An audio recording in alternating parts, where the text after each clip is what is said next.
Hey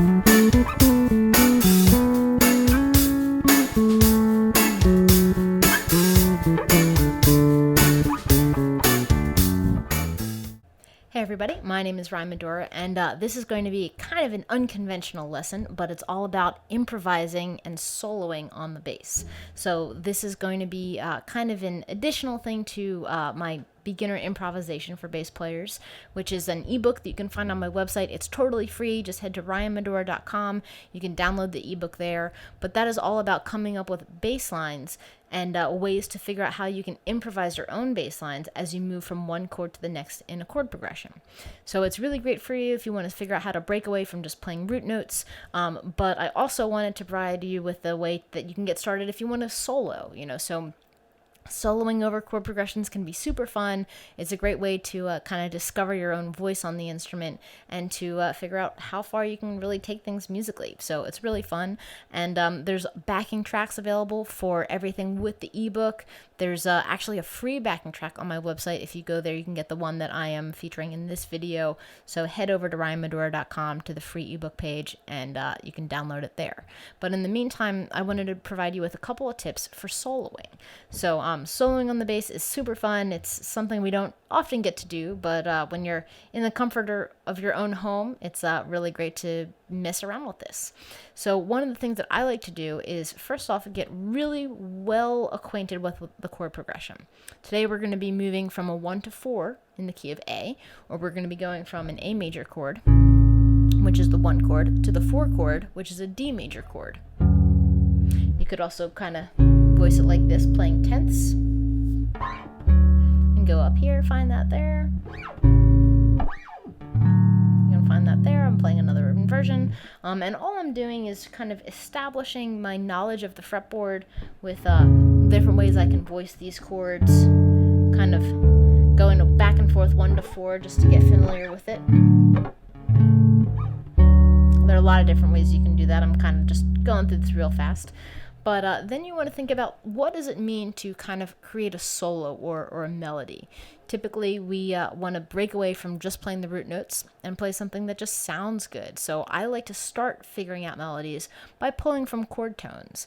So maybe I'll play a line that just involves the root, the third, and the fifth. So here we'll play something that kind of breaks away from the traditional rhythm of what a bass player would do, but plays a melodic line just using the root, the third, and the fifth. I'll find my root, third, and fifth in A. But then I'm going to take it up an octave, knowing that if I'm soloing, I kind of want to be a little bit higher up on the neck. It'll just help the notes speak a little bit more. Sometimes you can just get a warmer tone as you go up the fretboard. But I'm going to find my root, my third, and my fifth here. And then I'll do the same thing with the D chord. I can find my root, my third, and my fifth here. Or I can find it there. So maybe I'll say, how about I play through this chord and kind of just go back and forth between some of the notes to create something that sounds lyrical. And then I'll say, okay, well, if I want to end up on the 4 chord next, maybe I will just do kind of slide down. So it's all about kind of thinking about different ways to approach the notes so it doesn't necessarily feel very boxy. And I'll use slides a lot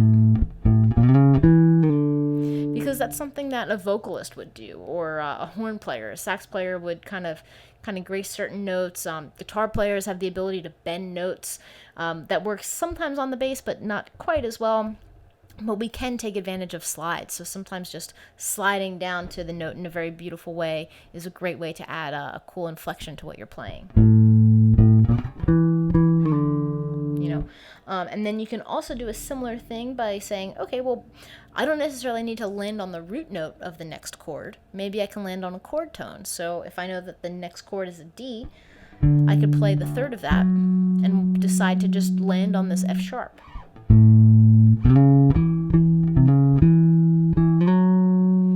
And that will sound really nicely over the D chord. So again, think about how you can just use the chord tones and kind of gracefully move between the notes to create melodic phrases. That's a really great way to approach soloing, just as you're starting out. So again, I can land here. I can even kind of speak the chord that way, where I landed on this third, I played the root note and played like essentially the root, the second and third, and then reiterated that. And then when you play this particular chord on the bass, it just sounds absolutely lovely. So again, using just these chord tones is a great way to get started. The next thing you can do is say, all right, well, maybe I can just kind of keep moving in this direction. I'm slowly creeping up the neck. And